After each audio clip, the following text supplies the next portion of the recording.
Ayan. Magandang gabi po sa ating lahat. Nakasama natin ngayon dito sa Chikahan with the Prof. Cielo Magno para po sa special episode natin ngayong gabi. Ang topic po natin dahil anniversary ng EDSA People Power ay kasama po natin si Mr. Rick Rocamora, isang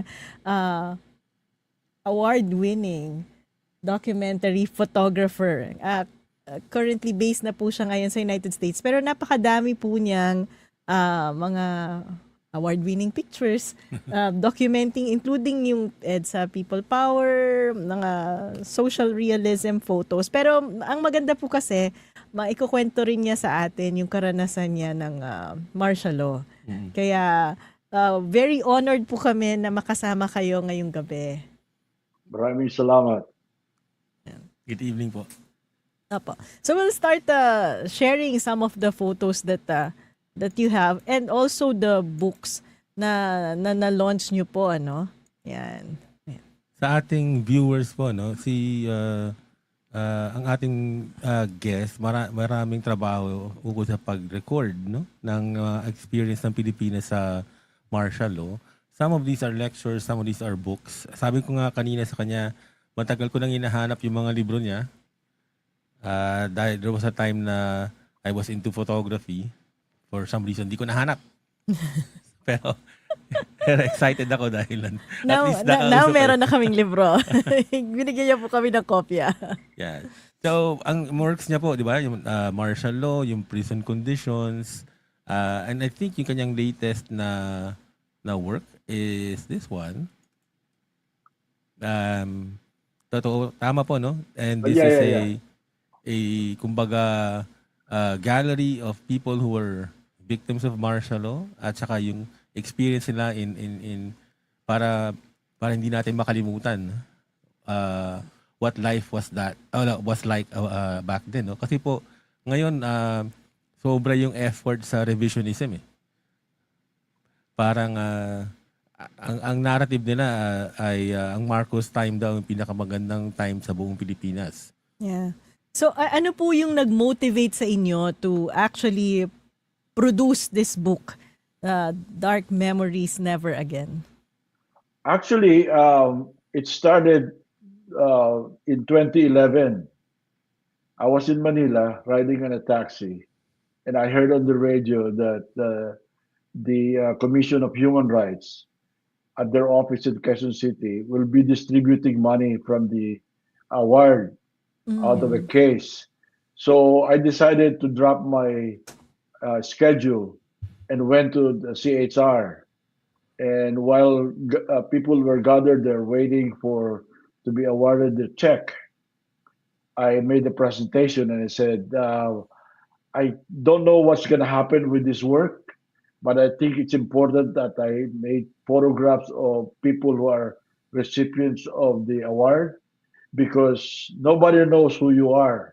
There are no formal portraits of the individuals who receive the checks, and your story has never been recorded. I think it's part of it is our failure as a country and as a people to really recognize the importance of their stories right after EDSA. So there were so many years in between, and I said, I think there is something here that I can do, but I don't know what will be the end product. So 2011, I started working on it. And then every time I'm in Manila, I'll go to their offices, sa bahay nila, I'll go to Quiapo, I'll go to events of activities of activists, and then look for subjects. I said, kumusta po kayo? Kayo ba'y nakulong ng martial law? Ano po nangyari sa inyo? So from there, I was able to build a collection.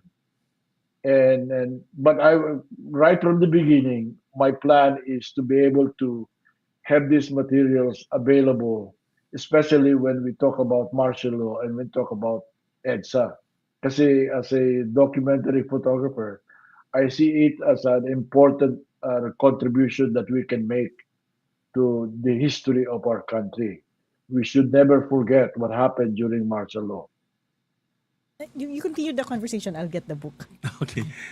Kanina po nabanggit niyo, you sound like Matagal kayong nawala sa Pilipinas, no? Yeah, I left in December of 72. Dahil po sa martial law. After martial law was declared. I was so lucky that my ex-wife, who passed away already, was an American citizen. So in 3 weeks, I have my immigrant visa, and I landed in San Francisco, December of 1972. So I've been living in the States for 14 years. Hindi ako makauwi. And part of it is because there's still martial law. So after martial law when Marcos was um, planning to leave during EDSA, I cannot go home because I was part of a big corporate event on a product launch Arizona. So right after that, I decided to. I have a free ticket to travel to the Soviet Union because of my mileage program.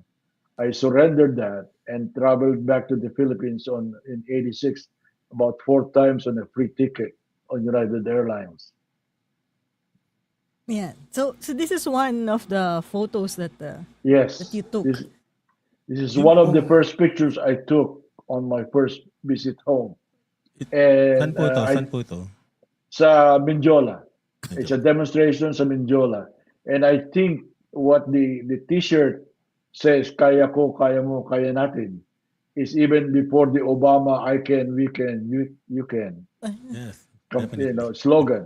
So I made sure that I took a picture behind the Manila police contingent because I would like to show the tension between the protector of the state and the demonstration. I finally found the name of this person. He's a farmer from Cavite. Yeah. Nag-meet po kayo uli nung farmer? No, I've never met the guy again, but it's been part of my portfolio, and it's one of my favorite pictures because, and I've seen it printed somewhere by and then I said, oh, this is my picture. Some people have use it for their activities, and I don't mind because if it's political and I know it delivers the message of what we're trying to do, and it's okay. So isa po to dun sa mga protest rally sa Menjola before Ah. nagkaroon ng EDSA. No, EDSA. when after EDSA, after na. after EDSA, bumalik lang ako sa Pilipinas after EDSA na. March of 1986. So during the time of martial law, hindi pa ako photographer. Pero yung pong stay niya sa States, were you involved na dito sa anti-Marcos movement? Yeah, I was a member of KDP, Katipunan Demokratikong Pilipino. So that's why in one of the demonstrations in front of the Philippine consulate, I was beaten up by the San Francisco tactical squad. I was during at that time. On a Friday, I had my administrative day for my work, so I stay at home doing paperwork, getting all this stuff. And then my former wife said, "Can you drive me to the city? There's a demonstration in front of the Philippine consulate." So I went with her. And during the event, there was a delegation of Filipinos to deliver a petition on the fifth floor where the Philippine consulate is located. So anong nangyari, pagbaba namin, andun na yung tactical squad. So this tactical squad started pushing us. And I shouted, I said, hey, we're already on our way out. You don't have to push us. So paglabas ko ng pinto, hinatam ako ng police ng baton sa mukha. So I spent time in jail, and then with the common criminals. And then there was a national campaign to drop the charges. So eventually the charges of trespassing, assault on a police officer was dropped. Isa po ba sa mga dahilan kung bakit kayo na padpad sa Estados Unidos ay yung pagdedeklara ni dating Pangulong Marcos ng martial law?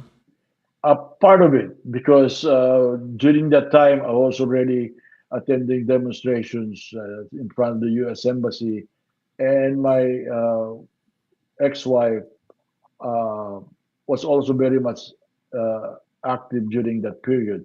During the time when we were still living near Krame, when we were still Mm-mm. there, when martial law was declared, I was working in Marinduque kasi I was a pharmaceutical sales rep. So I traveled crossing the channel on a yung bangka Mm. and I don't know how to swim. We crossed the channel for 5 hours and took a transport truck back to Mm. Manila. But after martial law was declared, there were people who are hiding, staying in our apartment, Mm. doing, continuing their work. So because of that, there was a concern about our safety. So my wife decided to apply for to go to the States because she's an American citizen because they traveled to Vietnam when they were young using a U.S. passport. So I was able to Mm. leave in December of '72. Mm. Mm. So, but I have memories of demonstrating in front of the U.S. consulate. Yeah, Mm. U.S. Embassy in Manila. And in fact, there was an incident when uh, there was a American cameraman flooding us with lights. So I took a small a piece of wood and smashed the camera Mm. because I at that time, although my I'm already I know the issues involved about how Mm. the American influence and what's going on in the Philippines. Mm. But because So, I was working for a U.S. Pharmaceutical company pharmaceutical. in the Philippines, it's a little difficult. While I do the work during the day, in my free hours, I'm an activist. Same thing happened in the States Mm. because I was doing corporate work. Mm. So But it's when you Go were ahead. in the US po, malawak na rin po ba noon ang anti-martial law sentiment ng mga Pilipino sa Estados Unidos? Well, actually, right after when we arrived, the first encounter we had was we went to a Bayanihan show in San Francisco. And right there, we were given flyers about martial law. So we tracked down those people who are giving flyers and we got involved. And they were part of the Katipunan ng mga Demokrateng Pilipino. So Mm. there are Filipinos who came from the Philippines and Filipino Americans based here in the States who organized KDP. And from there, they organized the movement and became a nationwide organization. So, Yung pong, okay. Kanina go po ahead. nabanggit nyo nung pag-declare ng martial law, people started hiding sa bahay nyo. Ano po ba yung initial reaction? People like you na mga aktivista, tas nag-declare ng martial law. Ano po yung immediate impact? Well, I think maraming takot. In fact, when we arrived in from Marinduque, when I was working, sa Quezon wala kayong masakyan. The night when martial law was declared, walang transportation. So we had to ride on a truck, delivery truck, back to Manila. And flight was canceled in Marinduque. That's why we had to take a small banca to cross the channel for 5 hours. So the tension is very high, and people are afraid, and because we don't know martial law. It's the Mm. first time that we encountered that. So the streets were very quiet, but life went on, and uh, just because my wife was an American citizen, we were able to leave. But there were no plans for us to go to the States before martial law. It only happens because martial law was declared. Mm. Mm. Okay. Ito naman po, isa pang picture nyo, no? And I'm guessing, nandun kayo sa Malacanang. Ay, hindi. This is after the EDSA na, right? Yeah. So in February of 1986, while Filipinos in the Philippines at EDSA were doing the EDSA event, Filipinos in America were also doing the same thing. This was taken after uh, February 25 or 26 year, because right after the demonstration, we were celebrating at the Union Square. Filipino activists in the U.S. Went to the Philippine consulate and took over the Philippine consulate, and these images were smashed during that time. I was not there during the takeover, but I when I went there the following day, I looked for the pictures, and they're already in the basement. So I took the pictures. Also during that time, the movement for anti-martial law movement confronted the Philippine consulate. That's why I included the picture of Consul Arguelles almost crying in front of us. So it's a monumental day for Filipinos, Mm-hmm. because you could see in one of the pictures I took at Union Square, our people are crying and celebrating during that particular day, and it's all. And this is another picture. Mm-hmm. Uh, I this is after EDSA, when during Cory Aquino's first state visit. Yeah. I was not yet a full-time photojournalist at that time. I was sneaking from corporate work to make pictures like this. So the significance of this picture is because the Air Force One Air that Force One. welcomed Aquino in San Francisco is part of the background. So I Yes. raised my camera to show, and the importance of that is because we all know that without the United States participation, EDSA will not happen, and Marcos will not leave the country. The only reason why Marcos left the country is because the U.S. you know eventually uh, not supported his martial law regime, Mm-hmm. and that's why this kind of picture is so important for our history. Okay, I noticed nga, Air Force One. Yes. Uh, Plus, I'm also wondering how you got so close. Kasi Oh, hindi ka pa official photographer nun eh. well, I think it's one of those things that through the years I've learned a skill of finding a way my way to events without even a press card. So I was Mm-hmm. using a 21 millimeter lens. I just raised my camera above my head and click the shutter and just look at it. And hopefully, it's a Hail Mary shot that I could see the moment where Aquino looks at the person welcoming her, and then the United States of America airplane, Air Force One at the background. Yung visit po So niya, it was a big deal, no? For Filipinos in the US. yes, in fact, during the visit on her return back trip from the Washington D.C., there's a big event at UC Berkeley where thousands of Filipinos welcome her on her presentation at UC Berkeley. Mm-hmm. No, next slide. And itong Ayan, so this photo po ay isa na din sa mga litrato nung Yes, libro na yes, ito. Yan. For others na hindi nakikilala, this is Nery Colmenares. Oo. yes.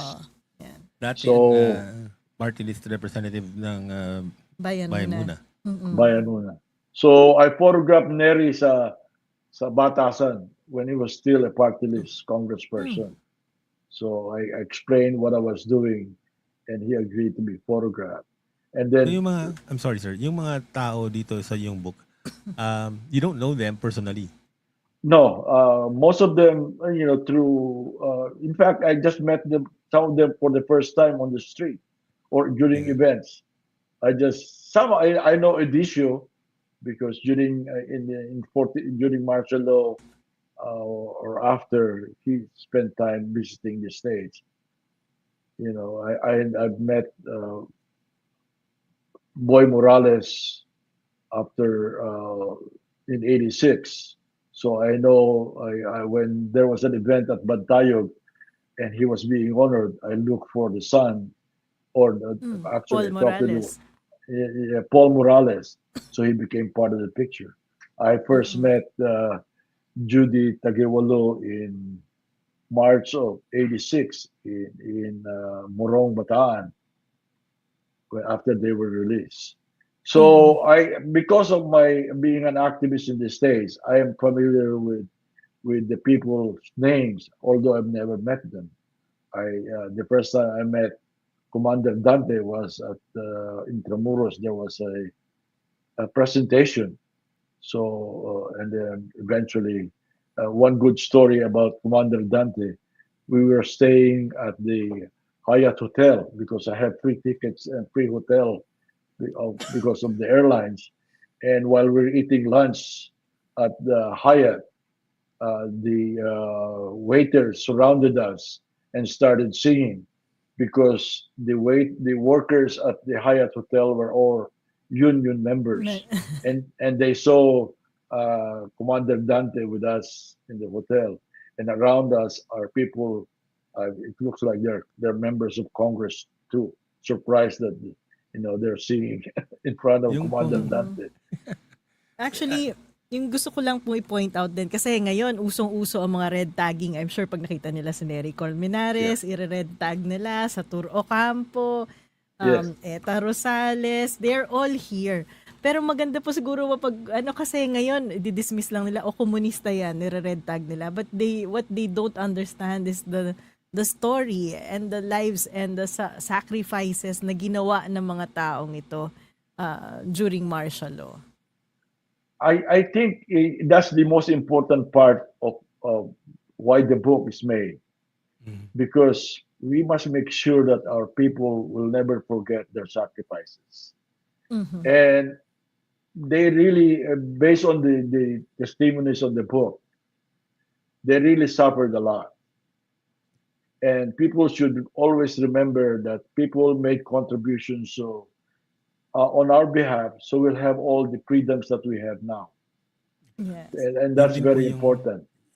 that's also And one thing I noticed. Go ahead, yeah, sir. Go ahead. so ang problema is we as a country and as a people we fail to uh, make sure that we are all these stories are kept and remembered right after EDSA. So right after EDSA, what happened to us is that everybody in took over whatever they've left behind and continued without recognizing that there's a possibility that there will be a comeback of the Marcos family. Mm, And that's what happened during the last election for the presidency. Uh, the young voters are no longer aware of what happened during martial law. And then they can claim that during martial law is the golden years of the Philippines, which is completely wrong. So I think it's important that, especially now, that there is a uh, really effort on the part of the Marcos administration to cloud over the issues what happened during martial law. It's important that we remind ourselves and our people and especially the youth that what happened during that period. Ngayon nga po, the administration is downplaying EDSA as a holiday, but the private schools are celebrating in their own ways, no? Yes. Yeah. Canceling classes, having alternative classes. So my pushback doon sa attempts ng government to whitewash, di ba? Yeah. Yung history. I think it's a miscalculation on the part of the Marcos administration by canceling the event, which has been held annually for so many years. Yeah, people have reacted, and now a reaction from the schools of, having the holiday and celebrating what happened in EDSA is very important. It's also important for us to make sure that we remind our people and our country what really happened during martial law. Mhm. And I hope my book and can contribute to that. Mhm. And it's really important that all of us have to do our share related to this issue. It's no Mm. longer an issue because you're an activist. You can do this. Every Filipino should be responsible to make sure that we never forget this. Mm. One lesson that I found I more or less established in the book is most of the people who were uh, jailed and tortured during martial law did not end up in the mountains, but they Yeah. ended up in our government. Butch Dalisay, Diwa Yes. Ginigundo, Joan Maglipon. They become editors and governors of Banco Central and I other know people. several people So here. it made them a better person being an Yeah. activist. So the Yes. notion that don't send your kid to UP because there might be an activist is wrong. They might be involved in national issues, but at the same time, it makes them a stronger person to be able to help our country long term. Yes. One of the people here, Diwa Ginugundo, is a deputy governor of the central bank. That's right. No. That's right. And then this one, Philip Zuzara, I know him. Maybe I'll invite him in one of Yes. the episodes. But I've known Philip. I met him in the late 90s now when we were trying to push for anti-corruption reform. And then I saw him again last month when we had the rally ng January, an anti-corruption rally. So, nakakaaliw lang na, well, martial law, aktivista na siya hanggang ngayon, no? Gusto ko Yeah. siyang tanungin kung di ba siya napapagod sa kakaprotesta. Well, I think I don't know Philip Sosara personally. Through the network, I was able to contact him and took the picture and hear his story. Uh, what I did in the book is to make sure that everybody is represented because, as we know, there are different groups in the Philippines: the NDs, the Akbayan, the Yeah. Light of Fire, everybody. But everyone participated during martial law. Everyone was a victim of human rights violation during martial law. So when I was working on the project, I decided that I must include everyone because Mm. if I just isolate one group and highlight one group, it will be wrong because Yeah. everybody made contribution. But I think it's also important that to recognize that changes in the Philippines, especially changes like this, will not happen when there's the united front is not complete. If there are divisions, there will be, I remember going to a demonstration in front of the Batasan, SONA, which is a big event annually in the Philippines, Mhm. and different groups are being separated by police, Mm. which is they're supposed to be together Yeah. demonstrating against whoever was in the government at that time, but the police were separating them because there are different factions, and uh, and it's all important now, I think, to recognize that. Mhm. And I Ayan. remember, So, kanina we had Nery Colmenares. This one is Eto na. Eta Rosales of yeah, Akbayan. So yeah. may common So theme ba tong mga sacrifices nila? I mean, what's common about them? They've been arrested, they were detained, they were tortured. uh, what happened? Most of them, I think, were doing work during martial law already, Yeah. but the torture are different. Some of them continued in the business of activism. Many of them were charged, incarcerated, and tortured, but never been charged of a crime. One of them is Pat Roque, who became a photographer for the Associated Press. And of course, Butch Dalisay was in jail and became a major uh, person in our literary community. So that's why the common thread that for them is they have sentiments against human rights violation. They have Mm. shared um, sentiments about martial law at different levels. The contributions are at different level. Some went to the mountains. Some really became part of organized group like Rabi Bailosis and like Fidel Akawili being jailed for the longest time, about 10 years. And then Raul Daza.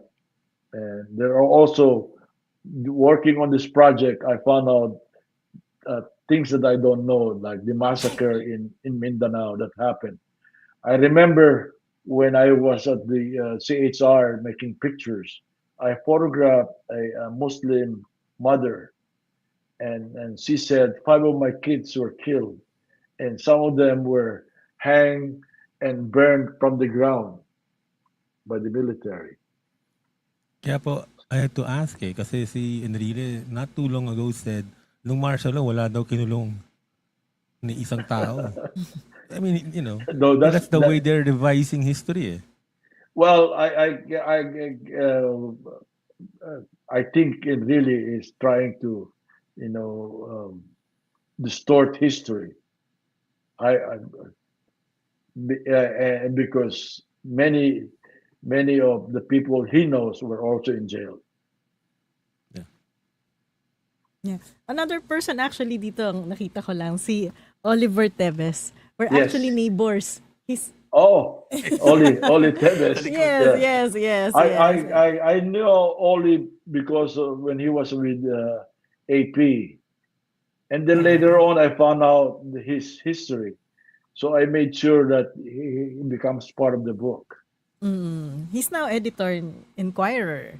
So, hindi po lahat Yeah, ng and aktivista ay the last time I namumundok. contact Yeah. him, he was doing something on the side with another publication with Ed Tadem and Mm. other.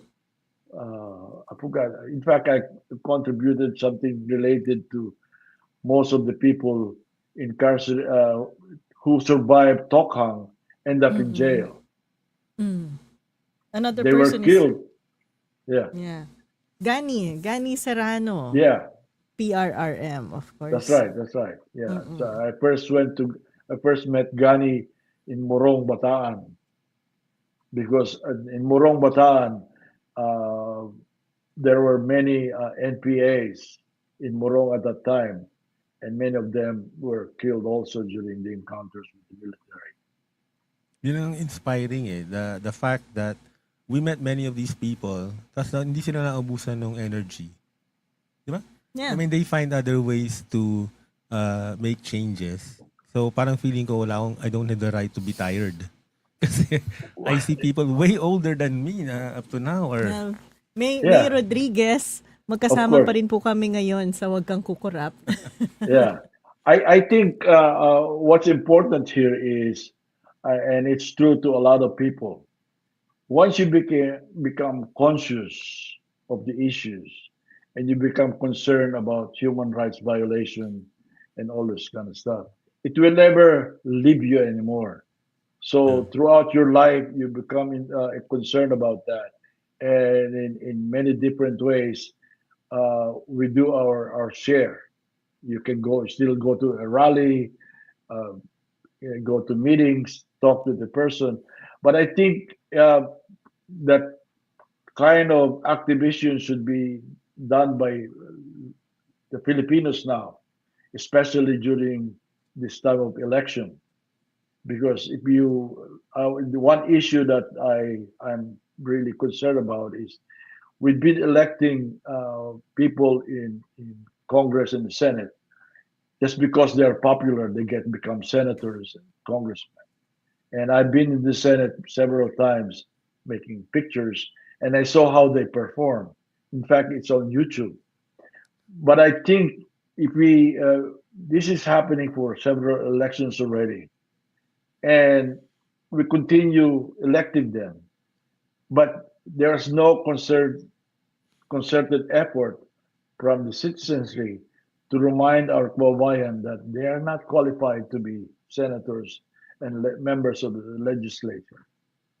Maybe the next book that you should do would be an evolution of the Philippine Senate, how it has the grade Deteriorated. deteriorated over the years. Though actually, I did a book, Alagang Angara. I was commissioned by Sani Angara to do the book. Ah. And part of the reason why I proposed the idea of a book. I told him that your posting of what Seja did or Peja in UP said did during his time will only last for several weeks if you put it on Facebook. It has to be something more concrete, and that's why I did the book on Senator Angara. And it's a great example on how somebody who knows the law and can legislate can create Mm. laws. And in the book Alaga Angara, I decided to travel all over the country to photograph recipients of the law. There's now the PhilHealth is Angara's law. TESDA is Angara's law. Pre-high school is Angara's law. Elementary school, kindergarten, PWD, and even senior citizens, which when I'm in the Philippines, I benefit for the 20% discount. It's all Mhm. Angara's law. So this is a great example on how somebody with the ability to legislate can perform and create laws beneficial for our country. So Mhm. when I wrote on the book and I said, we don't need to honor Ed Angara with monuments. All we need to say is every graduation on high school, everyone is being celebrated, and they owe it to uh, Ed Angara for being able to graduate high school for free. Mhm. But now we, the caliber of of senators that we have. Yeah, Yun yung dapat yeah. picturean niyo uli. Well, I think I've been encouraging members of the media because there are records of this, Mhm. in the deliberations in the Senate. If they could just make it public, and I think every Filipino who understand this should talk to their neighbor or anybody in the street and say, sino ba boto mo? Huwag mo iboto yan kasi ganito, ganito. And Mhm. if we did that during after EDSA, telling people what happened actually happened in EDSA during martial law, then we'll probably have a different kind of history. Mhm. So I think this time we also need to do that in relation to people we elect in power. Mhm. I still have other photos that Yeah. you shot. And I think this one are all post people power. And they are very interesting, but maybe you can tell us the story and maybe reflect din po kasi you were there when martial law happened, yung kalagayan ng Pilipinas, and I think some of these photos are yung kasalukuyang kalagayan ng Pilipinas, and how Yeah, would you assess? Have we well, improved? Have we grown? Have we you let started me give you discussing it, but let me give you a background why I've been doing this.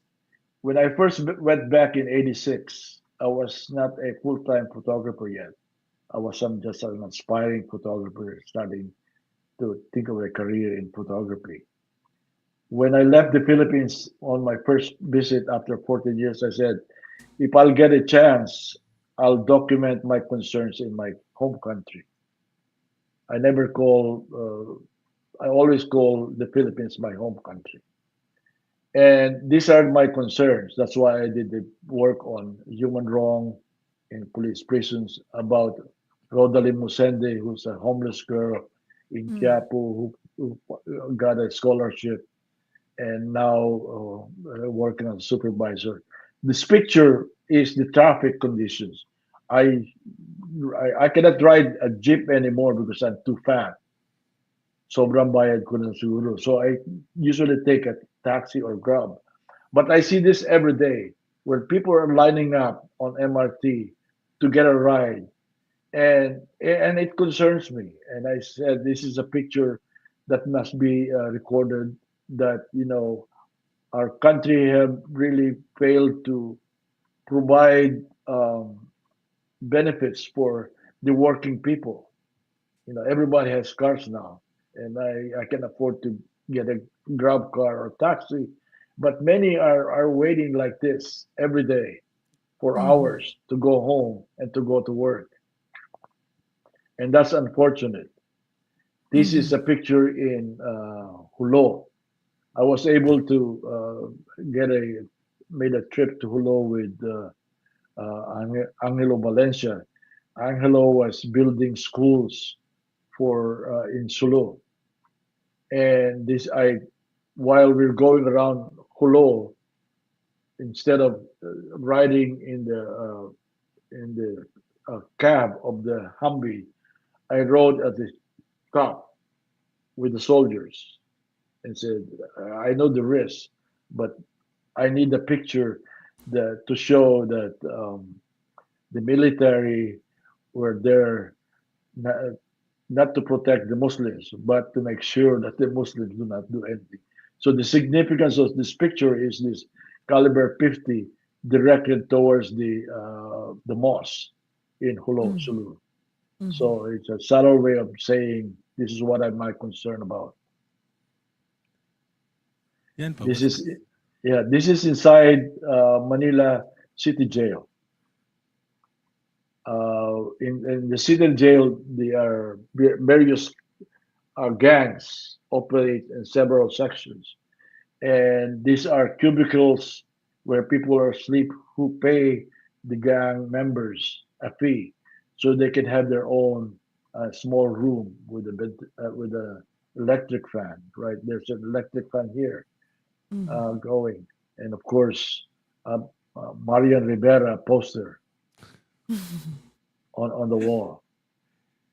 So this is I did a project about human trafficking in Manila. I was able to get some people at IACAT at the Department of Justice to help me because I was also trying to show that human trafficking is wrong, and it's also perpetrated by uh, Filipinos. I took a photograph of OFWs being repatriated from Syria. And when they arrived, there are no records because they were using fake passports Mm-hmm. and they were channeled through the airport to be able to leave the country. So human trafficking, I think, is still going on, but it's a hard project to do. Mm-hmm. And gladly I was able to get make some pictures. I spent some time at Pabela Memorial Hospital because of my concern. At that time, the reproductive health bill is not passed yet with the late Congressman Edsel Lagman. And every journalist in Manila on December 1st, the midnight, is always recording what's happening, the first baby of the year. So Mm-hmm. I went there, but I made a follow-up connection to continue the project because I like to show that because of without reproductive health, we are making babies left and right. In fact, one of the mothers I photographed in this project said, "I have 5 kids already, but for me to buy a contraceptive pill is equivalent to having money for a whole day for my family." Mm-hmm. So I photographed young mothers as young as 16. And I said to her, "Where are you staying now?" "Sa bahay po ng magulang ko." "May trabaho ka?" "Wala po." Yung boyfriend mo, wala rin po." "Eh, ano mangyayari? Hindi ko po alam." And that's another issue. There's teen pregnancy is a major Mm-hmm. problem we have in the Philippines. And I think I don't know why I've been encouraging local photographers and documentary photographers to look at issues about teen pregnancy, domestic violence, and other issues day to day that Filipinos suffer. To call attention to them, Mm-hmm. and I don't I'm not getting any reaction. I was trying to do a project on domestic violence, so I went to the MPD, to the women's section to get the records of what's the incidence of domestic violence. And surprisingly, they gave me six paperwork, and all those involved were Manila police. Oh, So these are yeah, good this is ones. a important picture. Mother's first touch. You could see Mm-mm. they haven't touched yet the Yeah. head. Yeah. That's the mother's first That's touch. also in Fabelia. Yeah. Pavilion. This is in Quiapo. Uh, she was. I'm going to Quiapo like 6 o'clock in the morning, and there was one time when people say, "Oh, how can you go to Quiapo? You're not afraid. You're carrying expensive cameras." And then I said, "No, because I talk to people and they know me there. I'll ride a tricycle from Escaraga, Claro and Recto, and then the tricycle drivers already know where I'm supposed to be going. Oh, sa Paterno po, Paterno Street. So this is early morning on Paterno Street.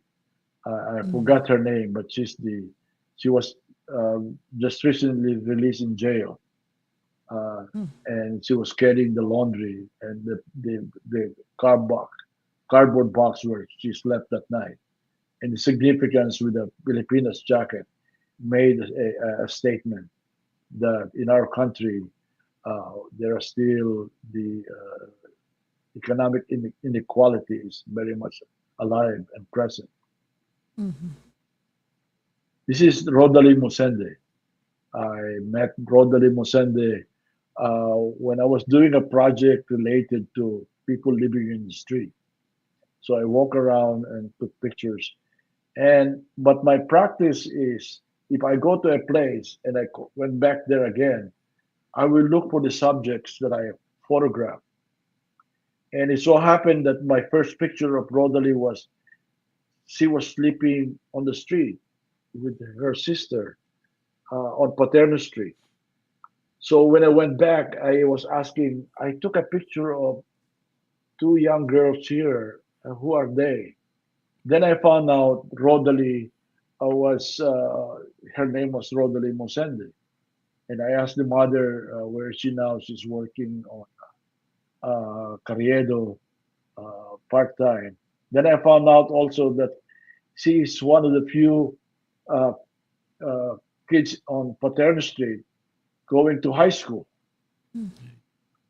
So I followed, and my practice is I show my work to everybody because my work is not complete until I share it to an audience to let them know what's going on and the pictures is all about.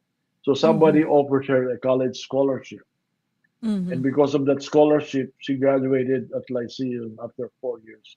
I was there during the graduation and photograph, and she's now working for as a supervisor in BGC for a Mm. big company. She's now living with three children, three daughters in San Juan in a condominium, and I still see them every trip. And but the only thing is I can no longer do the follow-up documentary because I'm now Lolo and Tito Rick. So that's also Rodalie Musende. I spent I think 5 years in Quiapo doing this work. Mhm. Is an important picture. You could see Mhm. the difference between a child of a Quiapo trying to deliver empty boxes to wherever, and then on the other side are children of rich family with a yaya carrying the school bag going home. Mhm. So when I saw this, I was talking to somebody and I saw this and I said, I run. and lower my camera to capture the moment. And it's, when I saw it's happening, I said it's a significant picture and I cannot miss. Even Mm. mataba ako, I cannot run too fast. I have to do it, and I cannot bend, but I have to bend because it's an important picture.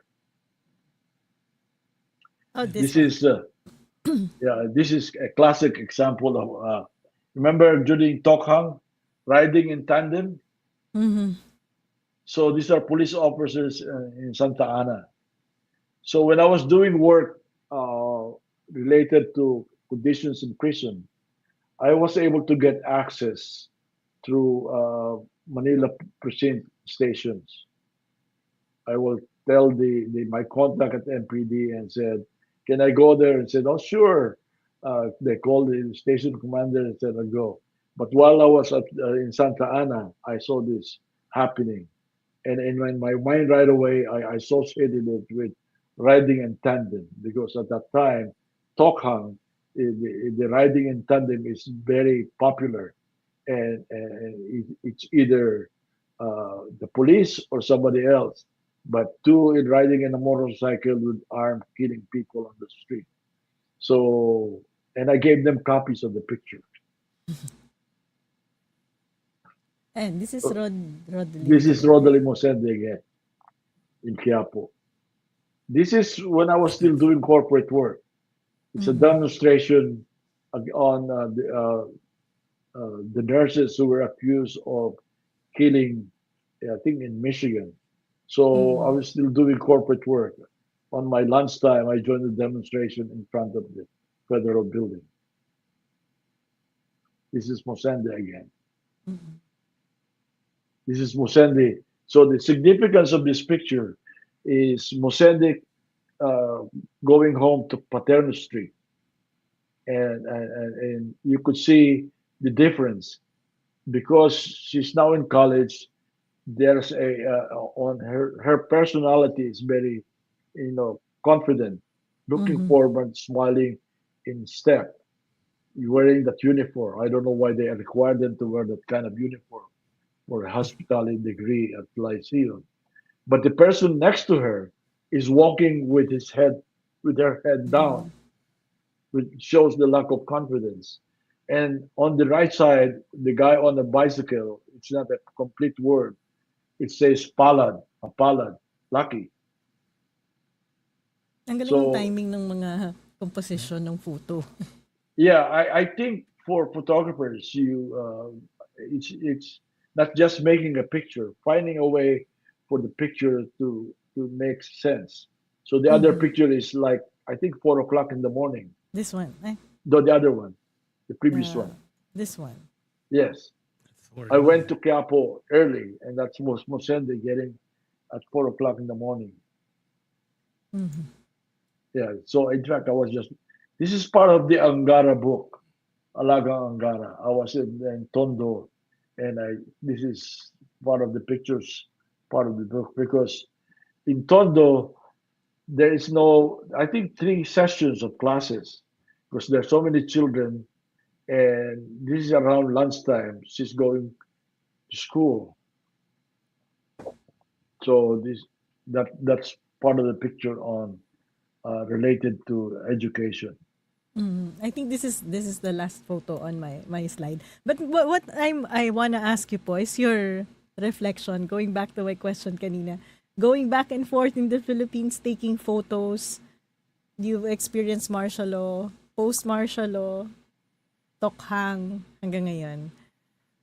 What is your reflection of Well, I the think um, part of the reason why I'm still concerned in the Philippines, and it's unfortunate that many people who are balikbayan are, go home just to spend time and show what they've done in their lives, but not concerned already of what's happening in the country. And I think I'm a different person compared to that because I'm really concerned of what's happening in our country. And in fact, people will say, "Oh, do you live in the Philippines?" I said, "No." "How come you know everything?" "Because I read the papers every day." I talk to people every day, and that's how it's very important. Mhm. And as I said earlier, I've known Dudong Nemenso for quite some Mm. time. Yeah, even in the 80s. So what Dudong represents, and it's unfortunate he passed away, represents that we really have to put together our own, you know, work together. Yeah, you no longer, it's impossible to achieve change if we work separately. Mhm. There might be political differences, ideological differences, but just look for the common ground, common thing Mhm. that we can work together for the sake of our country, Mhm. and that's very important. So Yeah. I was really sorry not be able to go to the Philippines uh, when he died or during the book launch of Vargas, Mhm. February 8th.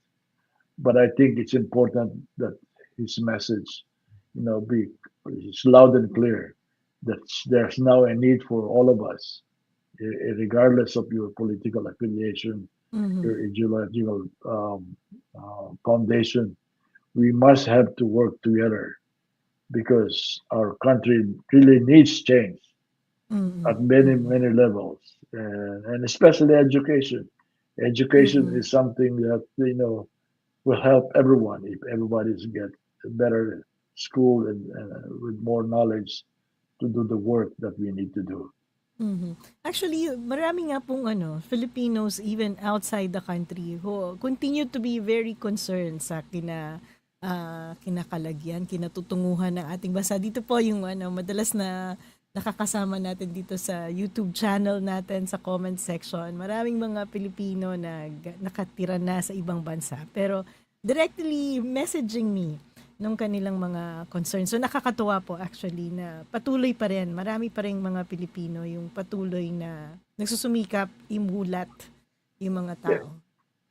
I think the Filipinos overseas still love the Philippines, Mhm.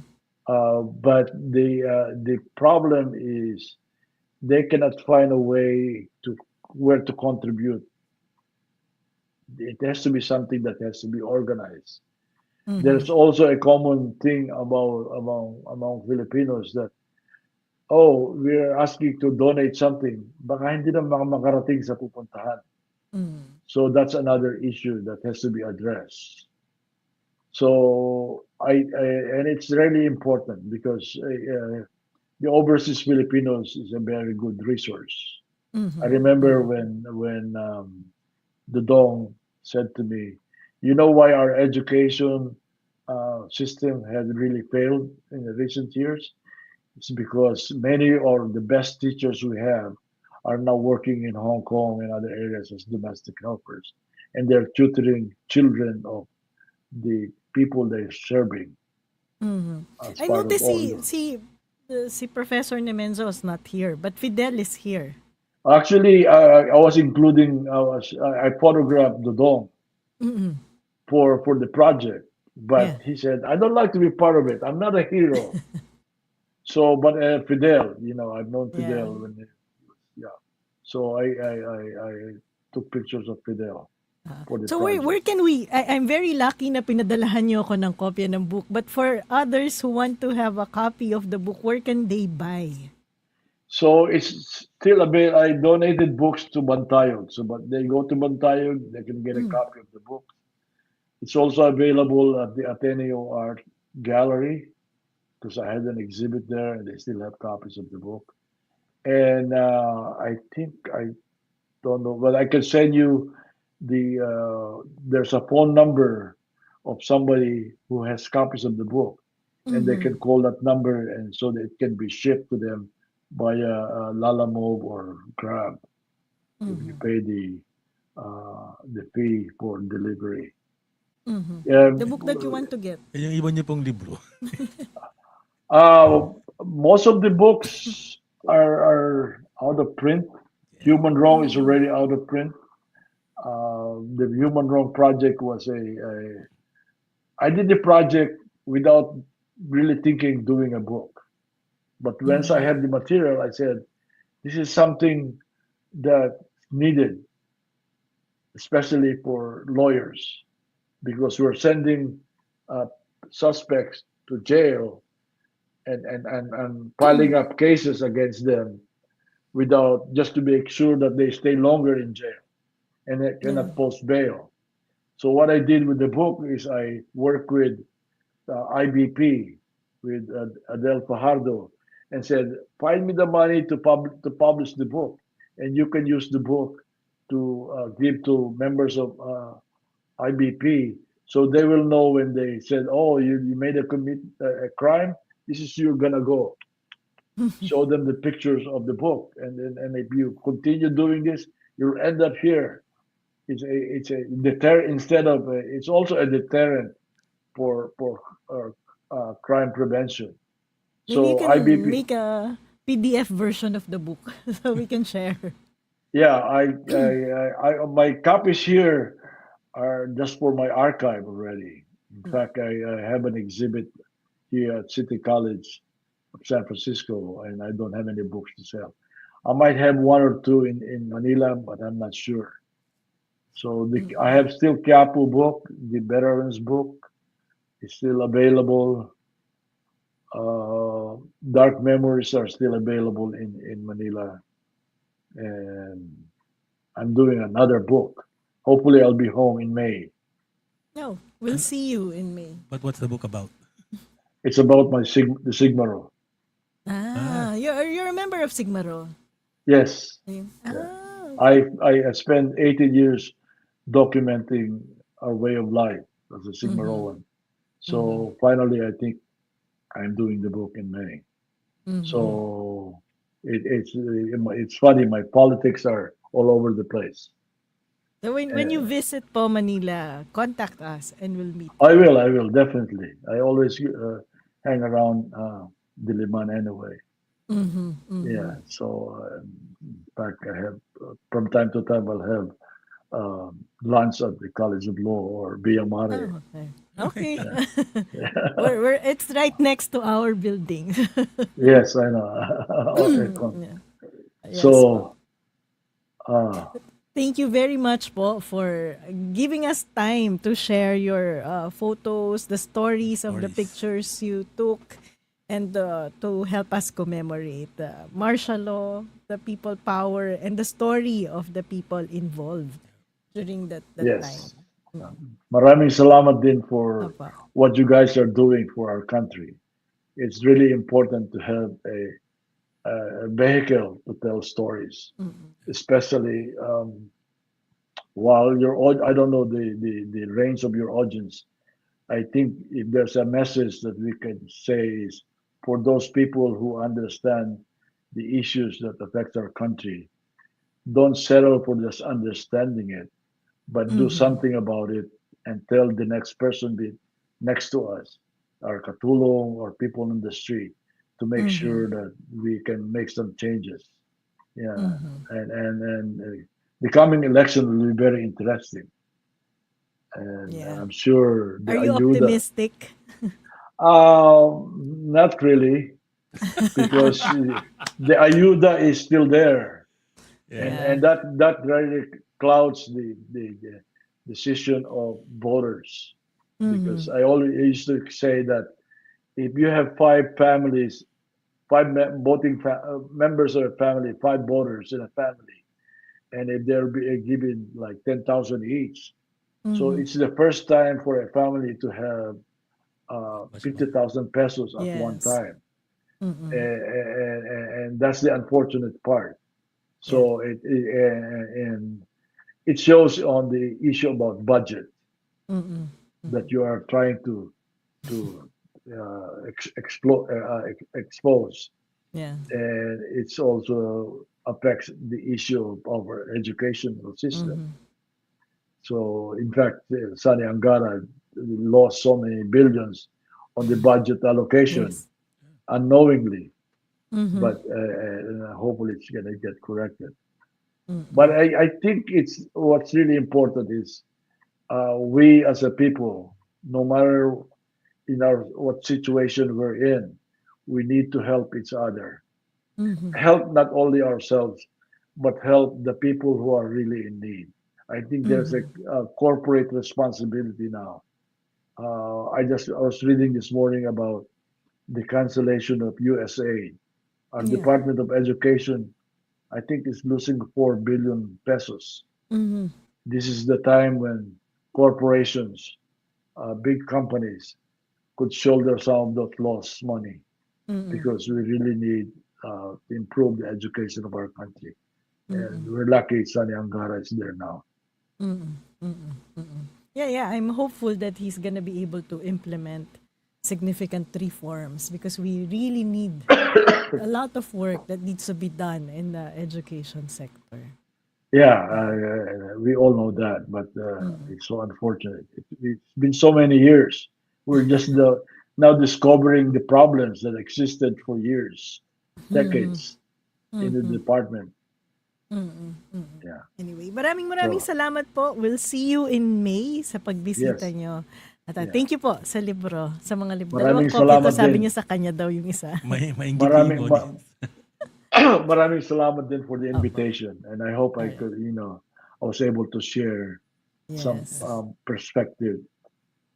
Opo. Have a good day Mag- po. Bye-bye po. Thank you Magandang po. gabi sa inyong lahat. Opo. Salamat. Thank you po. Bye-bye. Okay. By the way, can you send me the link when you're running this? Is this running live? No, No. tomorrow po, Tuesday, I'll Para post it. 26. Send me the link Yeah. so I could send it to people Yes, also. alright. Opo. Okay.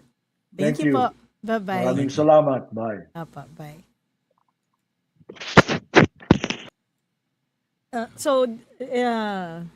Yun. Ang ganda ng mga pictures. Ang galing po ni Mr. In Rick fairness, no, Rocamora. there are 20 people na featured here. Yes, yes, yes. And we could only show a few.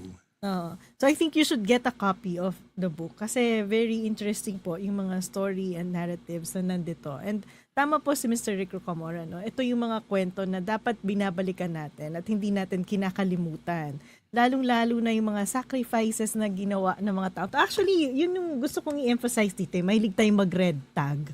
Tapos, ito i-red tag nyo lahat nung martial law. But if you look at these individuals, nasa iba-ibang field sila ngayon and they continue to be very involved, very active. So wala pong masama sa pagiging aktivista, no? At gusto ko nga sanang kasi for example, si Prof Dan, buhay na kasi siya nung martial law, bata na siya. Ako po, baby pa ako noon eh.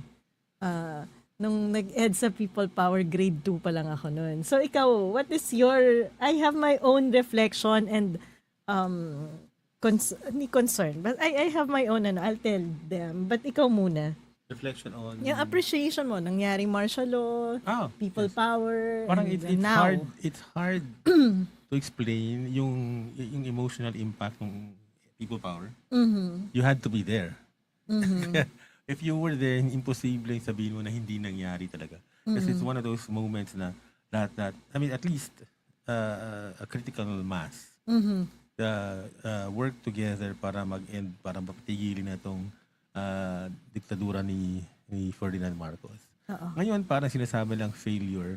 Pero ang tingin ko kasi, hindi naman yun, it was never meant to fix lahat ng problema natin.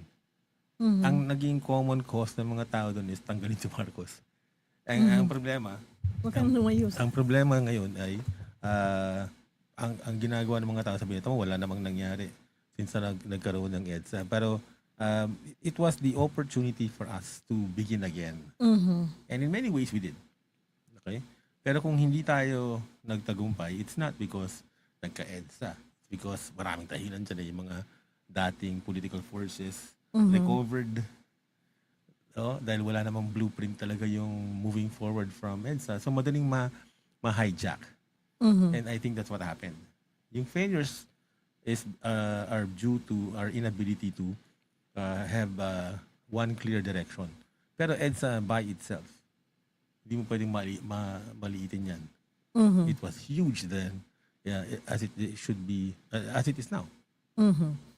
Yung sa akin, kasi syempre hindi ko naman na-experience yung martial law dahil baby pa ako nun. Hindi pa nga ako pinapanganak nung dineclare yung martial law eh. But I remember pinapanood ko araw-araw yung EDSA sa TV kasi nasa Nueva Ecija po ako nung bata pa ako. Memorize ko na yung kanta nun, nung Handog ng Pilipino sa Mundo, Magkaisa. Memorize ko yun lahat. Pero yung sa akin po, as a person, ang reflection ko nung nangyari yung martial law, yung EDSA, ay feeling ko may responsibilidad ako bilang isang tao na ituloy kung ano yung nasimulan nila nun. And whatever it is na freedom na ini-experience natin ngayon ay utang natin doon sa mga tao na nakipaglaban at nagsulong na magkaroon tayo at maging malaya ngayon.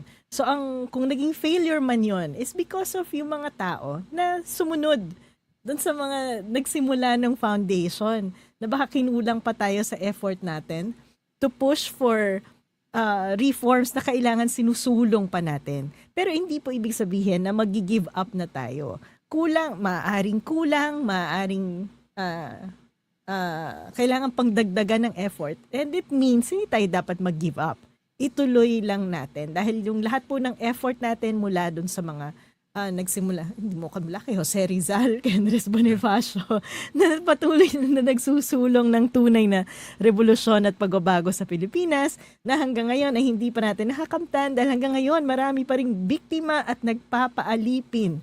Iba-ibang forma nga lang yung pagkaalipin natin bilang mga Pilipino. No? Ngayon, alipin tayo ng fake news at alipin tayo ng idolize sa mga politiko at politicians, nakakalimutan natin yung sarili natin. But that's the struggle now.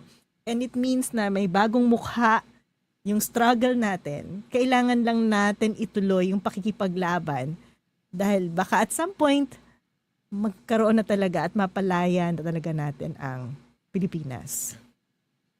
Sayang, no? Sana nasabi ko to sa isa sa mga programa ngayon. Kanina, kaso kailangan po namin mapunta sa Supreme Court dahil sa oral arguments ng PhilHealth. Kaya wala po kami dyan sa People Power Monument. But nakikisa po tayo sa pag-commemorate ng People Power Revolution. At yun po, mag-e-end na po tayo. Mahaba na po yung ating discussion. Nag-enjoy po talaga kami dito sa mga pictures na na-share ni Mr. Rick Rocamora at sa mga kwento. At hamon po sa atin, huwag kalilimutan, never again, never forget. At yun lang po, tuloy pa rin po ang pakikibaka dahil hindi pa tapos ang laban. Lagi daw ako yung last na word eh. How do you follow that? Wala na eh. Yun talaga yung ending. Ay, maraming salamat po at magandang gabi sa inyong lahat.